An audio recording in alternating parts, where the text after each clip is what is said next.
মেসিকে নিয়ে কিছু কথা। নেইমার বলেছেন কোনো সন্দেহ ছাড়া মেসি বিশ্বসেরা, মেসি আমার আইডিয়াল, আমার আদর্শ। আর ক্যাসমেরো বলেছেন মেসিকে যারা ভালোবাসেন না তারা ফুটবল সম্বন্ধে বোঝেন না। আর এমবাপ্পে বলেছেন মেসি শুধু ফুটবলের রাজা নয়, তিনি মহারাজা। এলিসন বেকার তিনি বলেছেন আমি মেসির অনেক বড় ভক্ত। আর কাকা বলেছেন আগামী 10 বছরে 10 জন রোনালদো আসবে, কিন্তু আগামী 10 বছরেও একজন মেসি আসবে না। আর বেকহ্যাম বলেছেন রোনালদো মেসির লেভেলেই নয়।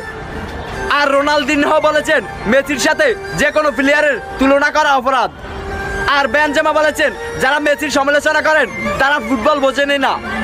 পেপ গার্দিওলা কোচ বলেছেন আমার ক্যারিয়ারে মেসি সবকিছু। পিকে বলেছেন মেসি ইতিহাসের সেরা খেলোয়াড়।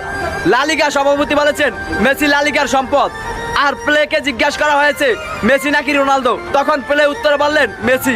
তো আই লাভ লিও মেসি। তো এই ভিডিওর মাধ্যমে কোনো প্লেয়ারকে ছোট করা দেখা হয়নি। তো যদি কোনো ভুল হয় তাহলে ক্ষমা দৃষ্টিতে দেখবেন। তো সবাই ভালো থাকবেন।